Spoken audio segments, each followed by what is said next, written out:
So, again, a warm welcome to you, and thank you so much for teaching us this beautiful Bodhisattva jewel garland. That's very precious to us that you do so.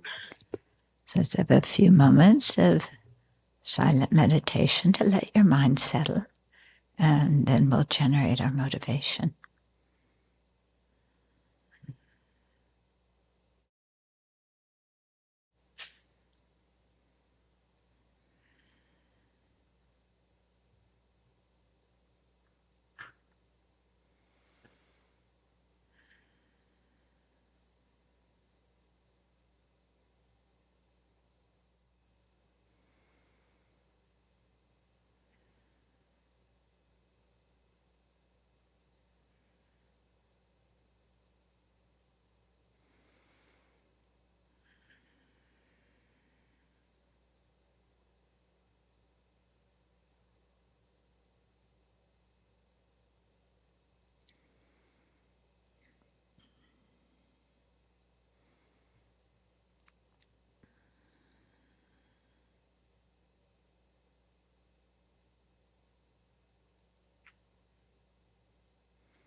And let's cultivate our motivation. So while we have the freedom from unfortunate states of being, and we have the fortune to have so many good conditions to meet and practice the Buddhist teachings, then let's do that. Let's hear and study the teachings, contemplate them, meditate on them, while we have the opportunity, so that we can make our lives meaningful and generate a heart of kindness and compassion and wisdom. So let's do this for the benefit of all beings. And take a moment to make that your motivation today.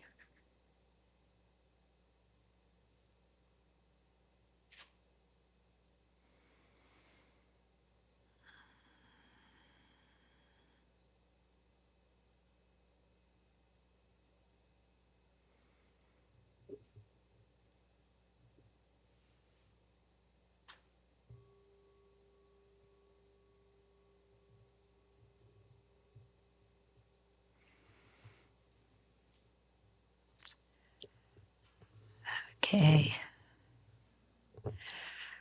So when you called this text precious in the introduction, I agree 100%.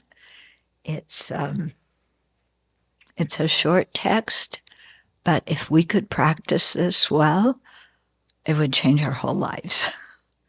Okay. And it doesn't, the text doesn't have overtly to do with a lot of complex philosophy, but very much with cultivating a kind heart and keeping good ethical conduct. And if we do that alone, boy, our lives will be different, as will the lives of everybody around us. So we've done the first two verses in the last two classes. We are speeding along here. So let me just read those verses, and then we'll go on to today's verse. Okay, so we started out with discard all lingering doubts and strive with dedication in your practice. Thoroughly relinquish sleep, lethargy, and laziness. And they mean excess sleep. Yeah, and all lethargy and all laziness. And strive always with joyful perseverance. And then verse 2, with mindfulness, introspective awareness, and conscientiousness, constantly guard the gateways of your senses. Again and again, 3 times, both day and night, examine the flow of your thoughts. So we went into depth on both of those verses, the last two. Then verse 3 is a real knockout. And I would say, because not all people at the Abbey were able to come this morning, that those who are not here must listen to this verse. Okay, this verse has, it is not particularly Buddhist. It applies to absolutely everybody. And it's 4 lines, and it is very difficult to practice. So it reads, reveal your own shortcomings, but do not seek out others' errors.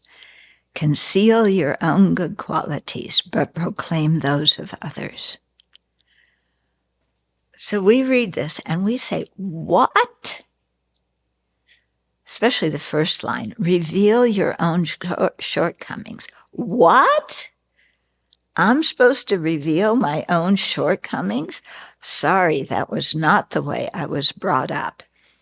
Okay, I was brought up to talk about my good qualities, right? And especially at job interviews, I don't talk anything bad about myself. I only talk about my good qualities. And if people ask me if I can do something that I don't know anything about, I don't say, sorry, I don't know anything about this. I would really not make a very good employee. We say, I'm a fast learner. And you teach me and I will have it down in no time at all. Right? Yeah. We never say, no, I don't know what the world you're talking about. Okay. When my one of my nieces was applying to college some years ago, and she had to write an essay in her college application, and I suggested, it was to be some kind of personal essay, and I suggested, well, talk about yourself honestly, and say things that you don't do well at and the things that you have to improve on. Because I said, if I were the one reading the essays, I would be very impressed with somebody who had the clarity and the confidence to admit, what they don't know. Yeah, because, not everybody does that. And I said, that would take a special person to do that. I would pay attention as somebody reading the applications. Well, my niece and my sister-in-law looked at me. You can imagine the look. It was like, well, first of all, my niece doesn't have any faults. Okay, she just doesn't have anybody. She belongs to our high achiever neurotic society.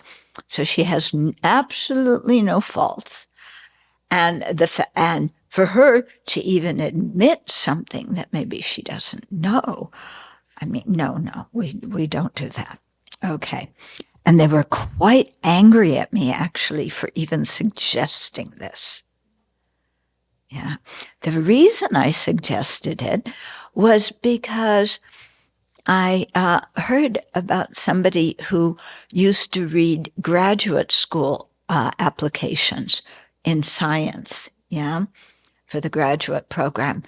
And that person said the qualities they look for is not the person's ability to devise experiments and so forth, but what they do when they fail. Yeah, because they said, if you watch what people do when they fail, when they don't look good, then you see what kind of character they have. Yeah. And if it's somebody, when they fail, is like, I didn't fail. I didn't do anything wrong. It's their fault and up here and down there. And it had nothing to do with me. That kind of person, if you bring that person into a graduate program or an office, they're going to be really hard to work with. Yeah. Because They don't own anything except the good things, and they blame everybody else. Yeah. And so when I heard that's what somebody who read applications look for, I thought, that is really wise. Because it is true, not just to look at how somebody presents with their excellent qualities, but how they act when they fall down. Yeah. Do they blame other people? Do they pick themselves up? Do they cry? What do they do? Yeah. So, here in the Abbey, we try and really recommend that people be as transparent as they can about their own inner workings and what you're thinking and what's going on inside you. And to not hide things doesn't mean you have to blab everything off to everybody, but to not deliberately hide things. Because when we hide things, it's usually because we're embarrassed or we're ashamed. And if we feel this kind of embarrassment and shame very deeply, it actually becomes a hindrance in our spiritual practice because we can't be honest with ourselves and we aren't accepting ourselves. Yeah. And I think self-acceptance is something really important in our spiritual practice. Yeah. So we have to accept the way we are. Yes, I could do better, but right now, this is the way I am, and it's okay. Yeah. One of my teachers used to always say, good enough, dear. We have that little slogan on many of the mirrors in the bathroom, in the Abbey, so that people remind themselves, good enough, dear. What I'm doing is good enough. I accept myself. That doesn't mean that we don't try and improve in the future. It just means whatever we are now, that's the reality, and we accept it. Yeah. Because the problem comes when we don't accept reality. And here we're just talking conventional reality, not even ultimate reality. Yeah. And so to be able to say, what we're good at, what we're not, what we're working on, and have a sense of self-acceptance and self-confidence. Yeah. So we don't need to be the best. We don't need to stick out and be number one. We don't need to always be right.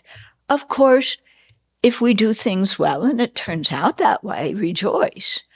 But there's not an ego attachment, a clinging to always being right, always looking good, hiding away all my faults as if they don't exist, when actually the people around us are very aware of our faults.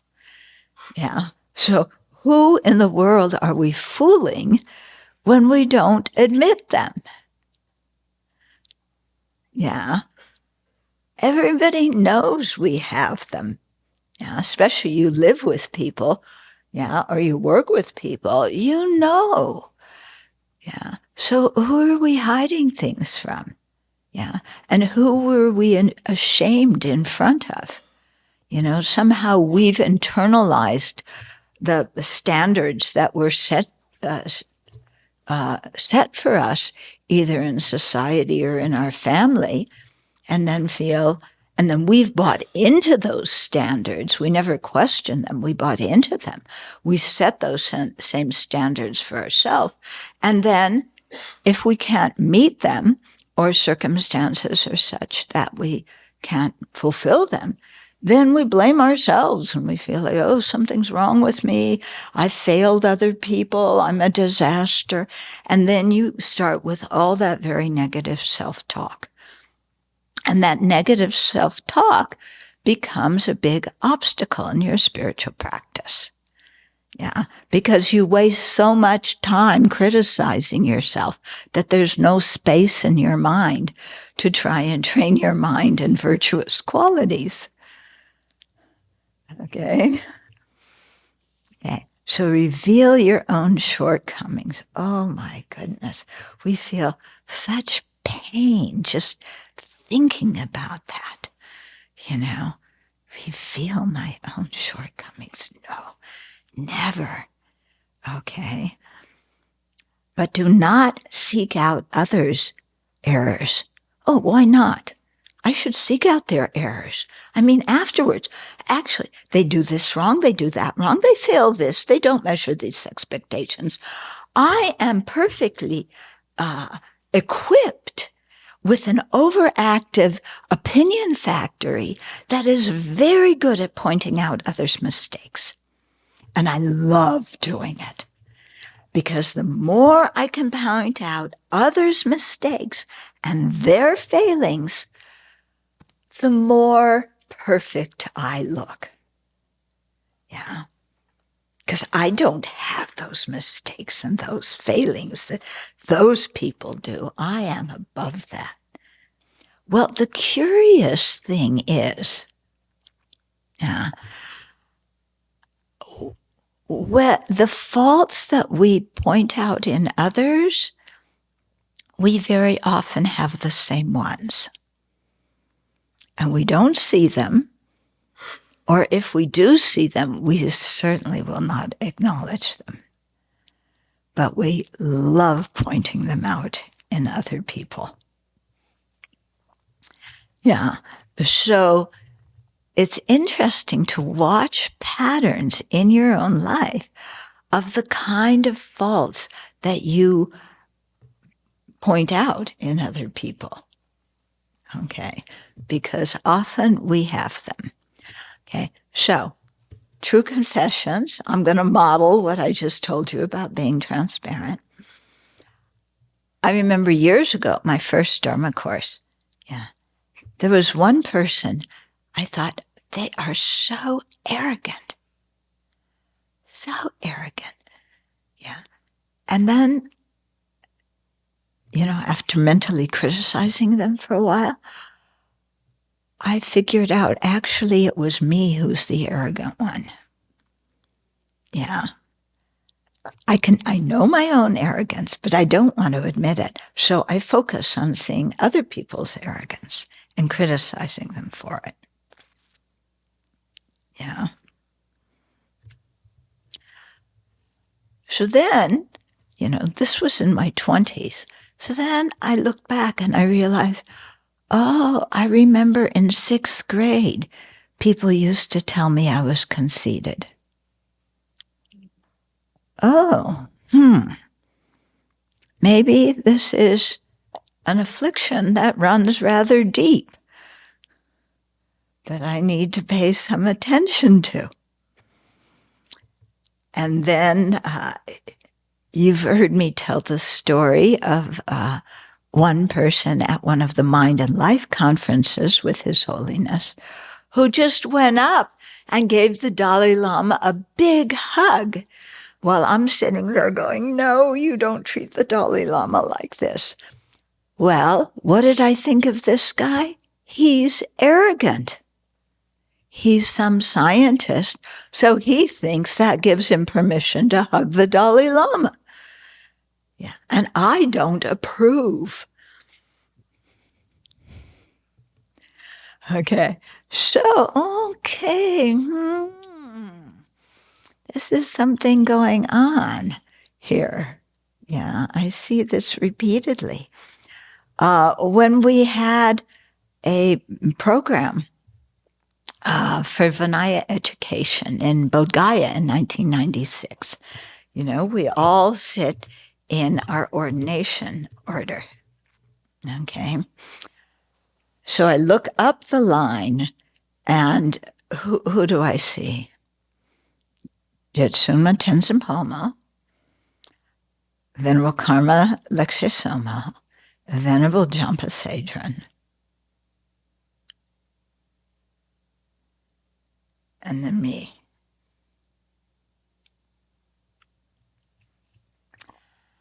And I always wanted to learn Tibetan, but I never managed. But Venerable Somo knows Tibetan. Venerable Champa Sedra knows Tibetan. I'm the failure. You know, it was like, well, I can't criticize them for not knowing Tibetan because that was what I should have learned, okay? And they learned it. I didn't, okay? But I found other things to criticize them about. Yeah. They might know Tibetan, but I'm better in da-da-da-da-da. And they, they have this problem, they have that problem. And this, this one's kind of bossy and that one's, criticizing, and in my mind, something's wrong with them. So that makes me better. Even though inside I felt quite badly because I never learned Tibetan. Okay, you see how it works? Do you have something similar with certain people? Yeah? Yeah, we find some way to tear down the people we're jealous of in order to show that we're better. And so you can see how jealousy and pride or arrogance go together. Yeah. When we feel better than others, there's arrogance, pride, conceit. When we feel worse than others, there's jealousy. Okay. In the middle, what do? We compete. Yeah? It's like, oh, well, I've got to find some way, that I'm better than these people. And, I started out in Dharma practice in my 20s, so it's been a while. So we all started out, I was with a whole cohort of kind of the first generation of Westerners. So we all started out learning the same things, practicing together. We were all new. We were all curious. And then as time went out, different people had different areas that they were interested in, that they followed, and that they had excelled in. Okay.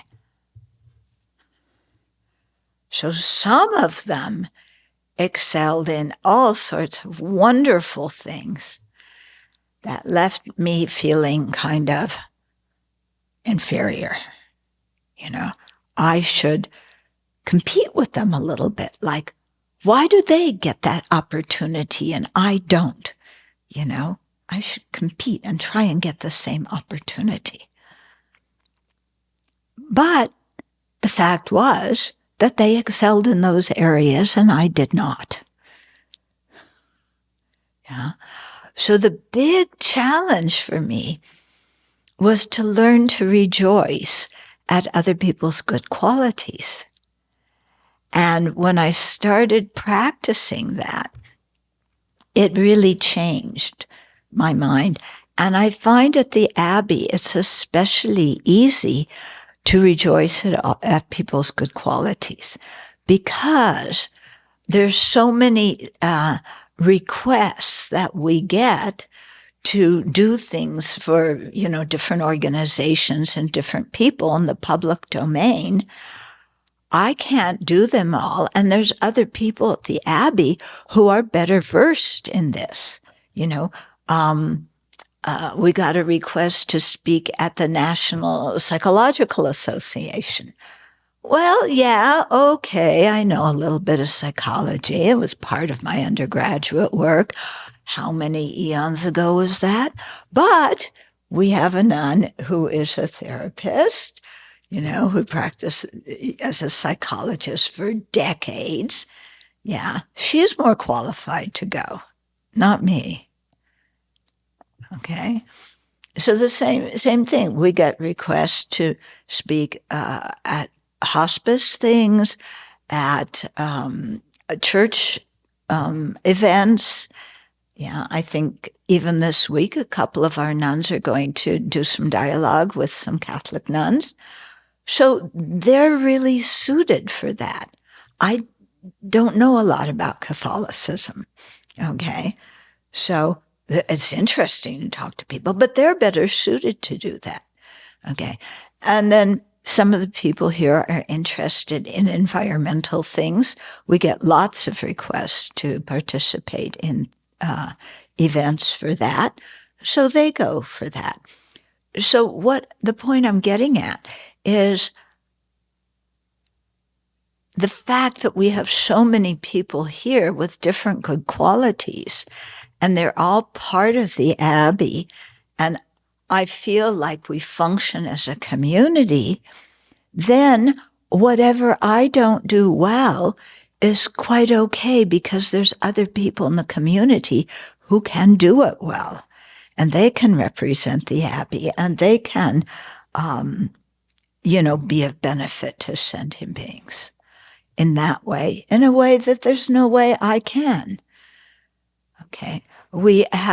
Our phone system was in havoc, and our computers are breaking down. So there's somebody in the Abbey who can understand all that stuff.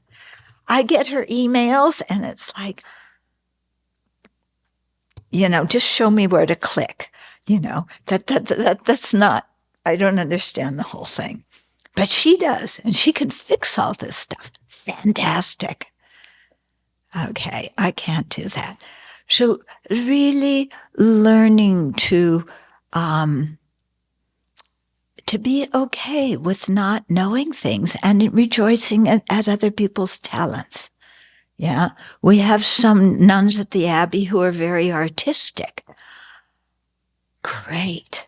They can look at something, design the altar, tell what would look beautiful. They all come to me and what do you think? As if my opinion was the most important. I have no sense of designing things so they look beautiful. I can tell you what I don't like. Yeah. But ask me to pick out the right color, the right proportions, or these kind of things. No, there's other people who can do that better.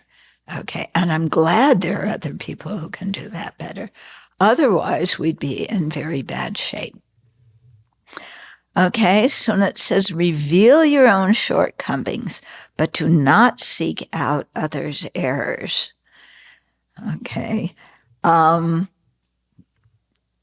This is what we're getting at. Instead of seeking out others' errors, look at their good qualities and be happy. Instead of boasting about our own stuff and covering up our own shortcomings, since everybody knows what they are to start with, we might as well admit them. Yeah. So it makes life a lot easier when you admit it beforehand. Yeah. Because other people know it anyway. Okay. So I also, you've heard me tell this story, but this one I like too. And it pertains to somebody in this room. I won't tell you who. I hope she recognizes herself. Anyway, years ago, we were having a community meeting, and there was one person in the community who had been in a really foul mood for a couple of weeks, and their speech was not so good. And since we were having a community meeting, I could tell that everybody else was remembering the things that she said to them so they could bring it up at the community meeting and point out the bad speech. Okay. And the people, they were not very happy being talked to this way. So chances are when they bring it up, it was going to be with a little bit of irritation. And then the other person would react because they're getting blamed. And I thought, oh no, this meeting is not going to turn out well.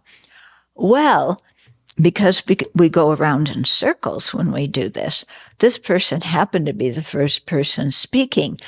And she said, she said, I've been in a really bad mood the last couple of weeks, and some of you have heard the result of that. So if I've spoken harshly to you, I really apologize. I know that it's something I have to work on. So she said that first thing, then nobody else had to point out the individual things that she had said to them, because right off the bat, she owned it. She apologized. Yeah. So nobody else had to say anything. And the meeting went quite well, with no vindictiveness.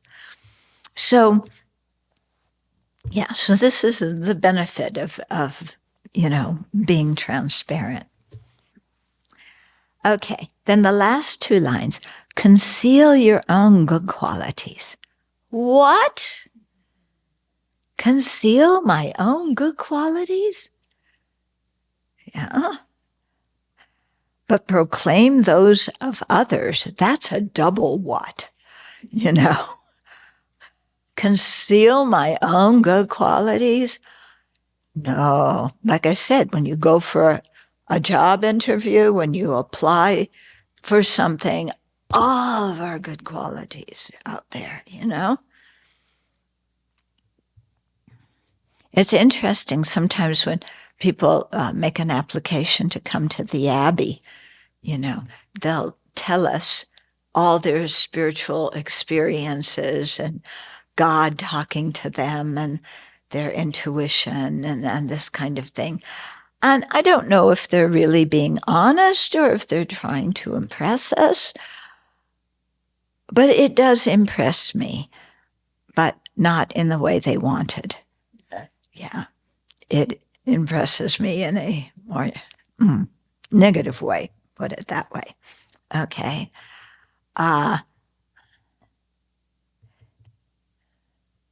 Because it's so much easier to deal with people who want to learn than people who know it all. Yeah, people who know it all are so difficult. Yeah, because, they say, I want to learn. But when you try and teach them something, I don't need that. That's a teaching for babies. Yeah, I know this already. I can even explain it better than you. Okay, so, those kind of people, very difficult. I think in regular classrooms and in Dharma activities. So the Tibetans have a slogan, or slogan, little something they say. Yeah, phrase. What? Adage? I don't know. But it's, the grass grows green in the valley, not at the top of the mountain. Okay? What it means is when you are humble and you are honest, you don't hold yourself up high. You don't compare yourself at all. But you're like the valley where things are very, the earth is rich and the grass can grow. Yeah. But the people, but at the top of the mountains, forget it. It's just rock. Yeah, if you've been to Tibet, you know that. And places here in this country too. It's just rock. Not one blade of grass, not one flower, one tree will grow there. So that's like a person who holds themselves very highly. Yeah, they can't learn anything. Yeah.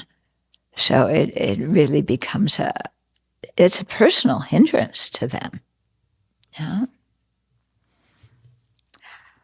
So, restraining from seeing others' errors.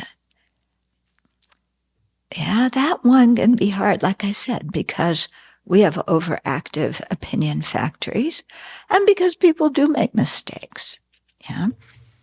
So at this event that I was telling you with the foremost nuns sitting higher, who were ordained before me, sitting first in the row, and then I come.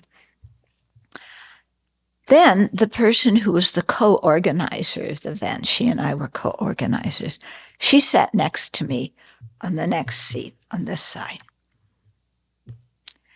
She was a very difficult person. Okay. And it isn't just me who said that. Everybody else agrees. Everybody says, she's been ordained for so long and she's so angry. And what the other person says, if she says this to a third party, the other person says, you should have known her before she ordained. Okay, so she was worse before. So we were co-organizers. So sometimes there was a little bit of friction. No, just a little bit, yeah. Like, what are you saying? Why are you doing this? You need to consult me. It's not your show. Yeah. And some of the teachers, were the ones I invited, and they're not going to be happy with me when you act like this.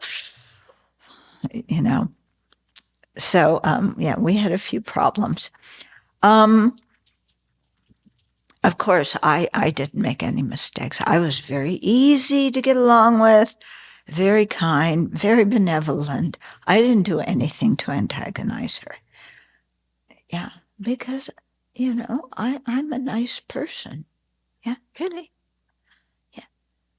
Oh, you don't think so? I can tell by that smile. Oh, yes, you're so nice. Yeah.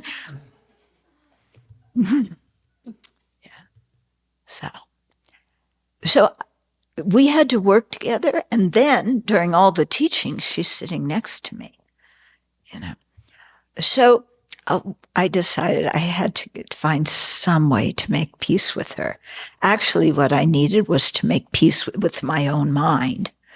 Yeah, but it took me a while to realize that because it was all her fault. So what I did is, in many of our practices, we have the practice of offering tormas, okay? When there are interfering forces, you offer them some nice offering, okay? The Tibetans make them out of sampa. We give them chocolate cake, okay? So you make a nice offering and you request for their, their goodwill in return. So I had stored up some chocolate. Oh, dear. Now I'm admitting another thing. So I had stored up some chocolate, and I, kind of every few days I would give her a chocolate bar. And it was like this torma offering, something to indicate goodwill and to hope that she would reciprocate. Yeah. So we got through the program. Okay, we're both still alive. Yeah. But, because what happens is when we start picking faults with somebody, then everything they do is wrong. Yeah. It may start out with one small thing that you don't like. Okay. They cut the carrots this way when you want them cut that way. It starts out like that. But then you look and everything they do is wrong. Okay. They slam the door. They don't put the dishes away where they belong. They leave, their computer on the ledge of the windowsill. Yeah. They don't line their shoes up in an orderly fashion. All these things that are really heavy, sinful activities that for sure, yeah, I mean, that's really bad, isn't it? if you don't put the spatula away in the right place and you don't cut the carrots the way the cook wants them cooked. Yeah. And by the way, while I'm at it, people do not know how to bake goods properly here. Okay? Yeah, now's my time. Okay. Yeah, but it's true because half the things we bake are undercooked. Yeah, and you slice off a piece of banana bread and the outside 1/4 inch is cooked and the whole inside is raw batter, right? Yeah, they don't know how that you take a toothpick and you put it in the middle, and the middle, not the edge, the middle. And if it comes out dry, then it's cooked enough. But there are all these people who live in this abbey who don't know that. So it looks like it's cooked on top, so they take it out and it's still raw. God, what are we going to do about that? If they can't learn to cook banana bread and biscuits properly, how are they going to learn, emptiness? It's, just impossible, So, okay. So, we love picking out faults. And like I said, then everything they do, they not only don't know how to tell when things are baked enough, but then they put tastes together, tastes that are actually very good. But when you put them together, they're awful. And they serve that to us. Yeah, there in fact was something last week. It's like, oh my goodness, who cooked that day? Yeah, do you know which thing I'm talking about? Tell us. We don't know. Well, they made up some weird name for it that I couldn't even pronounce. Look, what it said? It was some weird name. And it was a weird taste. Yeah. And I was like, oh my goodness, who's cooking nowadays? Yeah. So, so I don't even know who's cooking, so I don't know who to blame. But then everybody becomes a target. When you don't know one person to blame, then did you see that all those messy shoes out there? People are not lining up their shoes. They just take them off and just throw them. Of course, my shoes were among those, but that doesn't matter. I'm privileged because I'm the abbess. So I can throw my shoes, but nobody else can. Okay. Yeah. And, what else? Oh, I'll think of some things. But have you noticed that whenever you start finding a fault, everything they do is wrong? And I'm giving these incredible examples of such profound, horrible things that they're doing, so that you get the point that not only do we notice real things that perhaps somebody needs some help with, where we should offer help instead of criticism, but we criticize all sorts of things that are not, by nature, non-virtue. Yeah, they're just ordinary things. And by the way, I just thought of another one. The floor is full of stuff. Either people don't vacuum enough or they skip all the dirt. They vacuum around the dirt. Because, because I have to walk when I get up to exercise. So I walk downstairs. There are bundles of fluff. There are wood chips. There are little stones from outside. There are pieces of tissue. There's all sorts of things on the carpet downstairs. Yeah. Yeah. Meanwhile, some of the rooms that I think are already immaculate, our person who is the perfection of cleanliness likes to clean those when they don't need cleaning. It drives me crazy.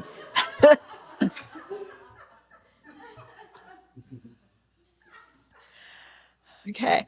So, do you see how we waste our time? Yeah. How we waste our precious human life picking out stupadagios that we give incredible importance to. Yeah. And I think especially in marital relationships, this happens. And not just marital, family relationships in general. Yeah. When people do things that you don't like, you keep stock of them. Yeah. Maybe you write them down in your reminders thing on your computer. But some of us don't go that far because we remember exactly what the mistakes other people made and the things they said that were so rude to us. I don't remember the rude things they say to other people, just the ones they say to me. Okay. And we store them up. Yeah. Mentally. We keep our list. And then when there's a real big thing, wow, you have a real big fight, between you and one of the people that you love the most. Yeah. And you bring out your list, of everything that they've done that you don't like. Because you've stored it up for the opportunity when you have a real big fight. And you dish it out.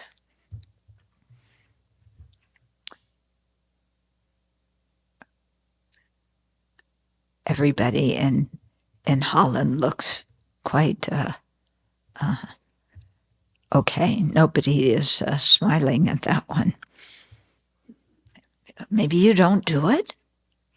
Really? You don't keep a list of everybody's faults to bring out? When you have a big fight. Okay, so this is what this verse is talking about here. Yeah, reveal your own shortcomings, but do not seek out those of others. Conceal your own good qualities, but proclaim those of others.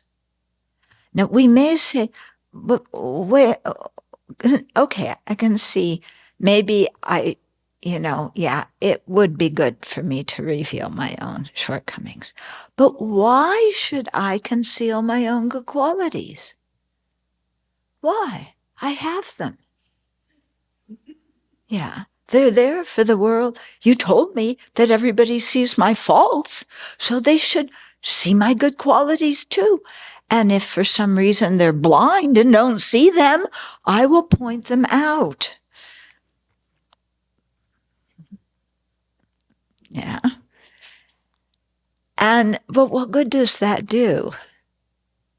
Yeah. What good does it do? If somebody needs help,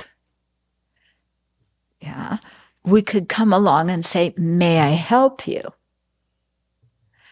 But that's very different than being Popeye the sailor.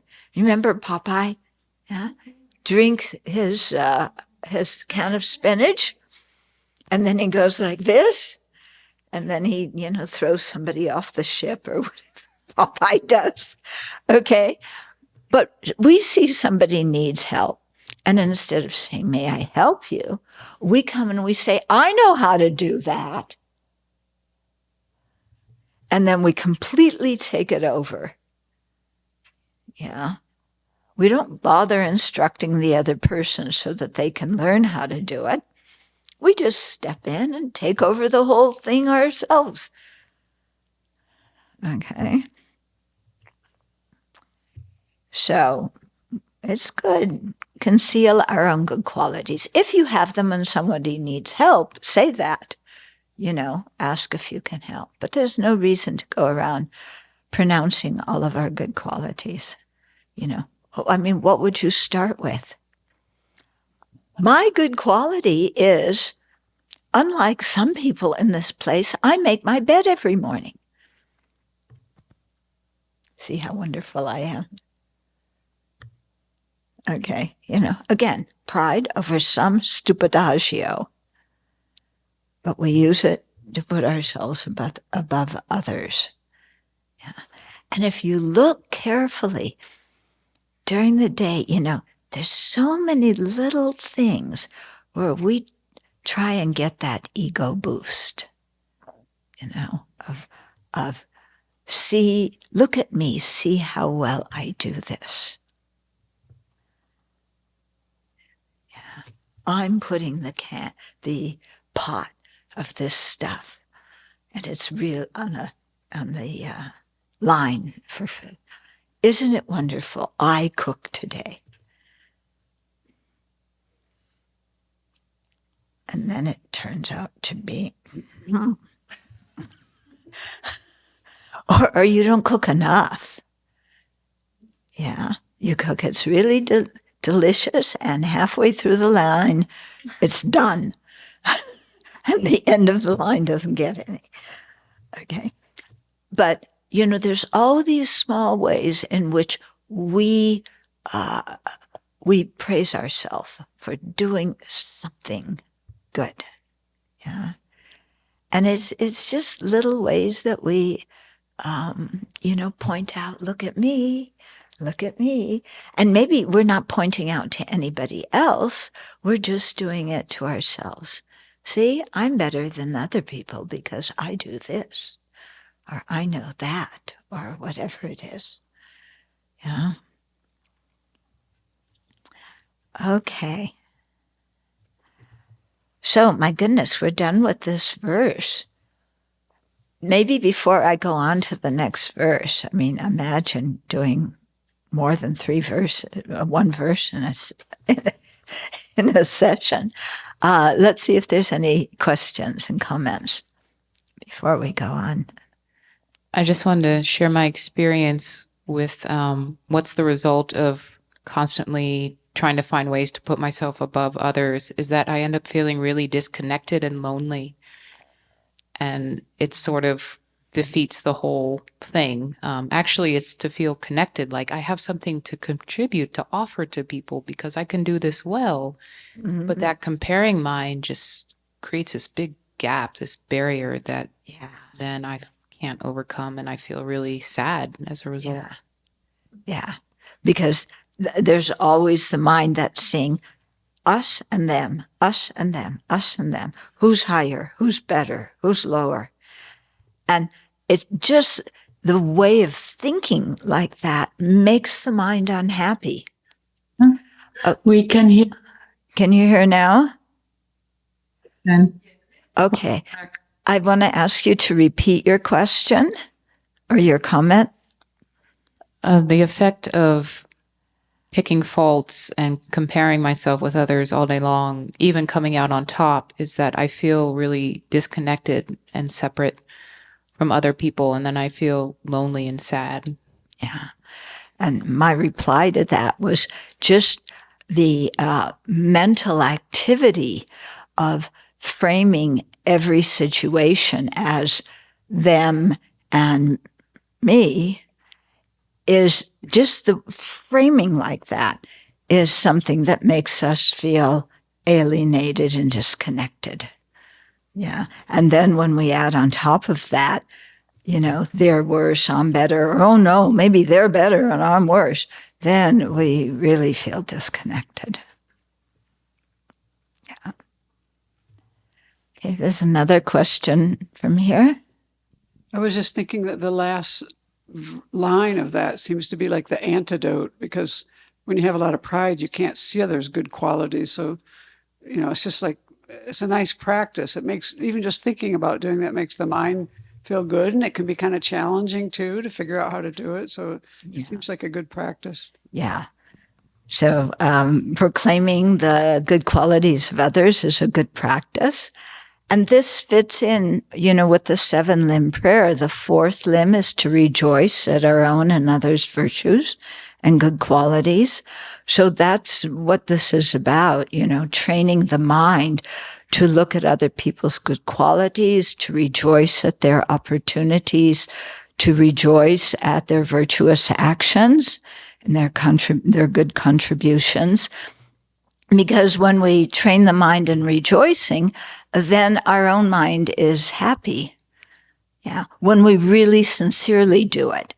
At the beginning of learning to rejoice, it can be a little bit difficult because our jealousy can be very strong.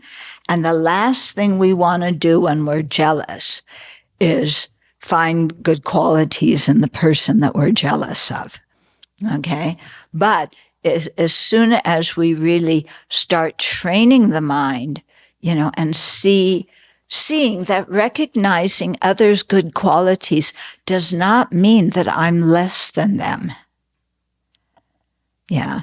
It's recognizing those qualities and rejoicing that somebody has those qualities and they're contributing to the well-being of society through those qualities, or they have those opportunities, and that's good.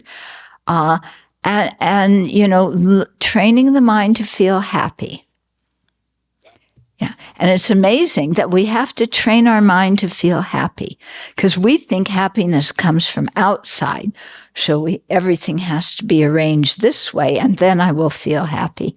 But actually our feeling happy or our feeling miserable depends so much on how we look at the situation. Yeah. And when we look at it, the glass half full, the glass half empty.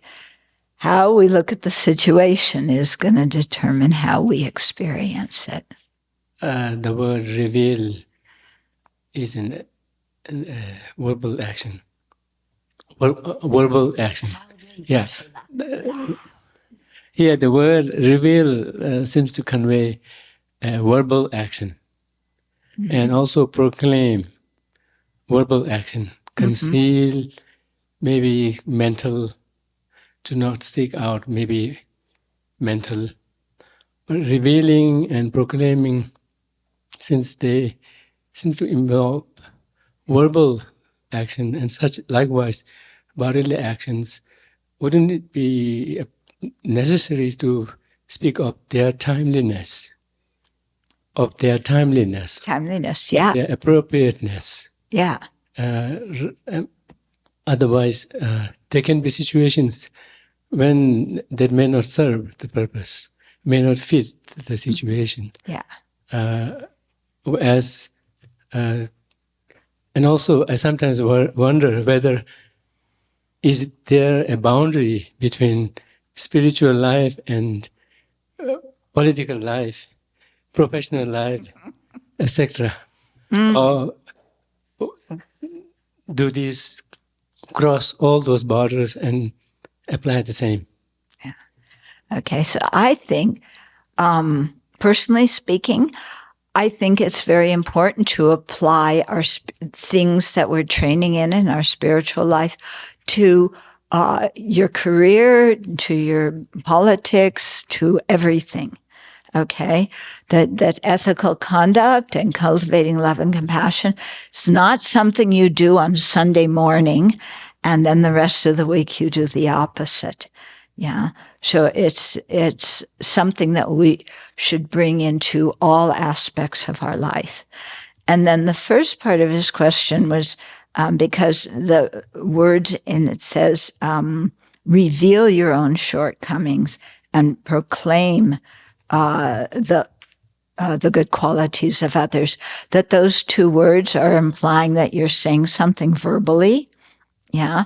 So yes, they do. So we have to start with the mind and get the mind to rejoice and the mind to notice these things and then point them out But of course, as you said, in a timely manner, in an appropriate manner, you don't just walk into a room full of people and say, oh, so-and-so is so good at this.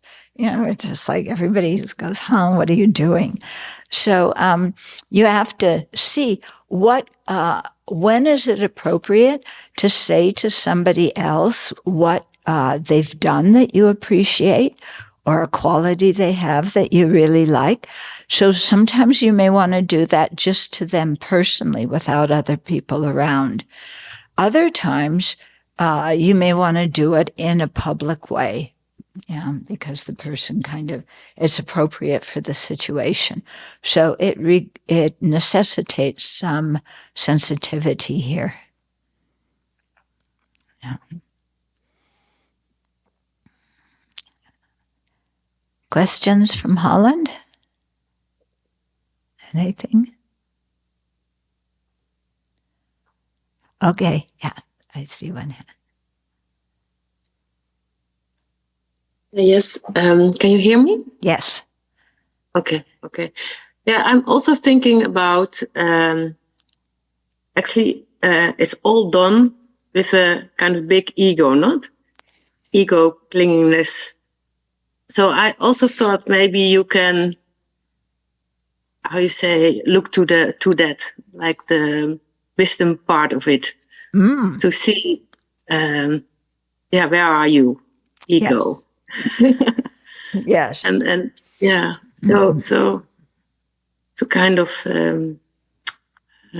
also as an antidote. Yeah. I was thinking about that. Yeah, just to add. Sure. Okay. Very good point here. Yeah. So, when we're talking about antidotes to this, since, so much of this is just referring to our own self-centered thought of, look at me, aren't I wonderful? Yeah. That, to use the wisdom side of the path to kind of address this too. So there's a few ways to do this. One way is, I'll start with the simplest way, I think, is to realize that everything we know and everything we are good at came due to the kindness of other people. Okay. So, if I have a good quality, it isn't my good quality. There's nothing my about this, because how do I have this good quality? Other people taught me, people encouraged me, people correct me when I made mistakes. So there's nothing my about whatever good qualities I have, because they all come about, they all arose from the kindness of other people and the efforts of other people. So here you're seeing your good qualities as a dependent arising. Yeah. It's not like I was born with that ability, whatever it is. Somebody who's a big athlete, they didn't come out of the womb being able to, kick the soccer ball so far. It's through practice. It's through people teaching them and encouraging them and so on. So that's actually a very good way to look at our own good qualities and to see that they, there's nothing my or mine about them. Yeah. They all came due to the kindness of others. Yeah. So it should be others that get praise, not us. Yeah. That's why for monastics, we're told, part of our Vinaya training is if people praise us, we should think that the Buddha is in our heart or on our head, and that people are praising the Buddha. They're not praising us. Yeah, because how did we get some kind of good quality? We learned it from the Buddha. Okay. Then another way applying the wisdom side is, somebody's praising us, or we're seeing faults in ourselves. Yeah. And to just sit and say, okay, who has that fault? Or who has that good quality? Yeah. And just say, who? You know, who has that good quality? I do. You have this little dialogue with yourself. It's quite interesting. I think this might be a Chan method. I'm not sure. But, you know, just saying, who has this quality? Yeah, I think I'm so great in this area. Who is the I that has the quality? Is it my body? Is it my mind? If it's my mind, which mind? There's 6 consciousnesses. Yeah. And which moment of any particular consciousness? You know, can I identify exactly who the person is who is so great and fantastic? Yeah. And you know, when you sit there and really look, you know, you take the quality somebody praised you for, you know. So maybe somebody says, "Oh, you look so good." Yeah, I love when people tell me I look good. It's like, but you know, you look good. I really love people praise me. I tell you, when I got on planes, sometimes people say, you know, not everybody can wear their hair like that, but it looks really good on you. Well, thank you. You know, seriously, I'm not lying. This has happened to me. So then you say, who? You know, who has this beautiful hairdo? Well, first of all, where's the hair that is in the hairdo? That's totally non-existent. You know, there's no hair in the hairdo. So to start out with, what do you think you look so good about? You know, or even you have hair. You know, you know, somebody said, "I love your hair that way." What? You cut some hair out and you hold it in your hand, and somebody's going to say, "Oh, that looks great." Yeah, somebody's going to look at a handful of your hair and go, "Please get rid of that. You know, don't drop it in my soup." Yeah. So what is this hairdo that I think is so great? Or, you know, what is this ability to solve, you know, electronical problems and connect, IT. Yeah. Find out what to plug into what and how to do it. Yeah. What is that quality? And who is the one that has it? Yeah. Does my body have that ability to understand electronics and know how they work? See, I don't even know the difference between IT and electronics. Yeah. Well, are they the same or different? They're different. Okay. Now I know they're different. So I better pick one or the other. Okay. Thus spoke the IT expert. So, so where is this IT knowledge? Who has it? What is it that I'm getting praised for? And who in the world is the I that has this knowledge that is getting praised? You know, my body, my mind. Ooh, what? And when we really search, you can't come up with anything. Yeah. And then you really see whatever this quality is, it's a dependent arising that came through other people teaching me. Yeah.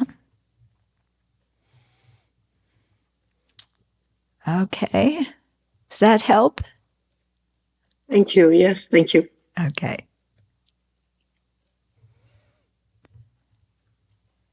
Anything else?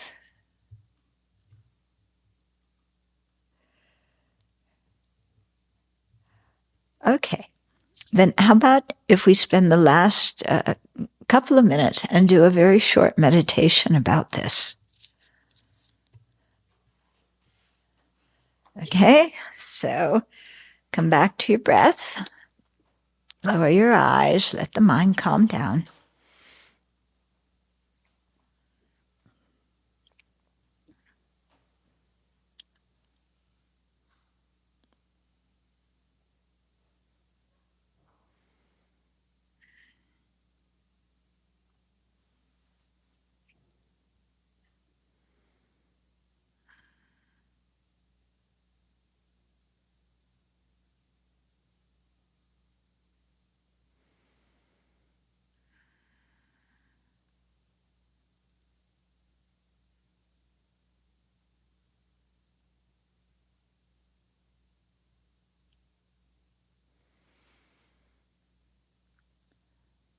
So let's begin with reveal your own shortcomings.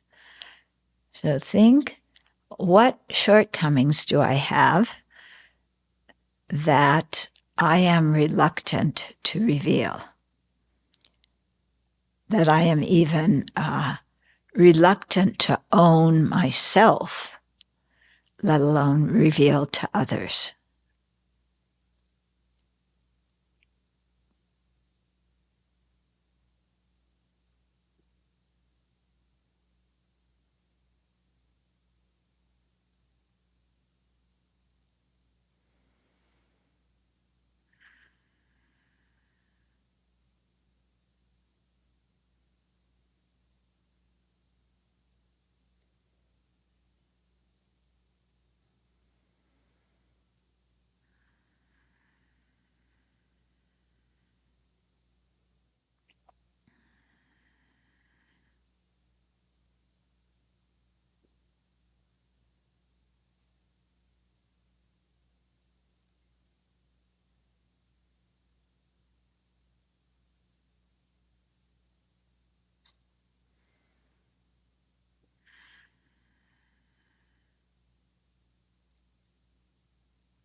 And then try to admit to yourself that you have that shortcoming.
And then imagine in an appropriate situation where it comes up to even reveal that shortcoming to others, to own it, and to own it without feeling shame or embarrassment.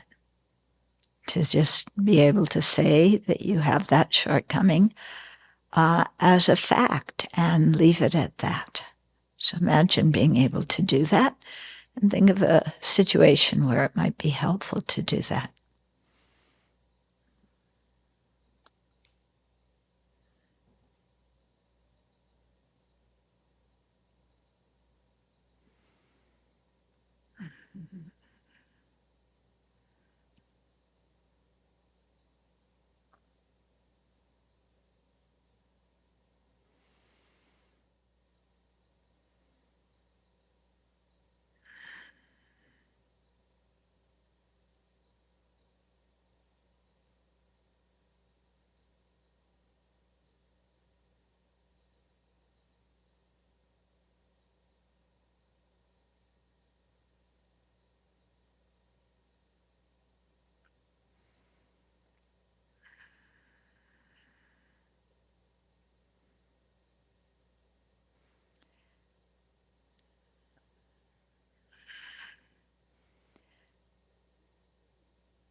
And then when Atisha says, proclaim the good qualities of others,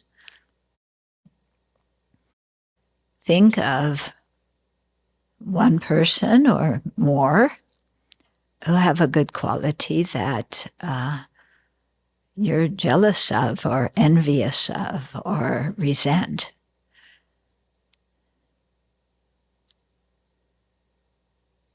And then shift the mind and rejoice that the person has that quality or that opportunity.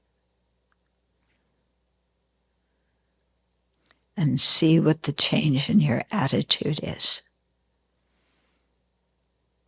So first sit with it and feel how the jealousy affects you or the envy affects you.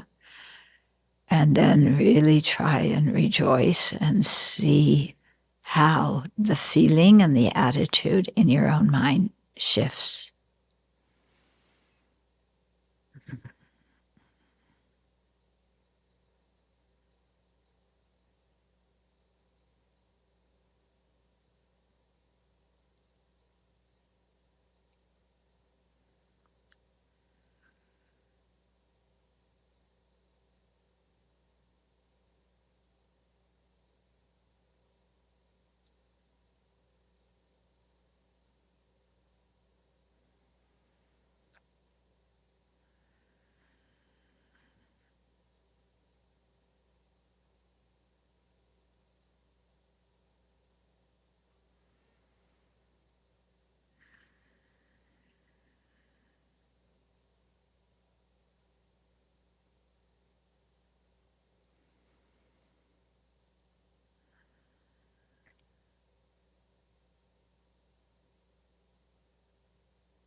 Okay.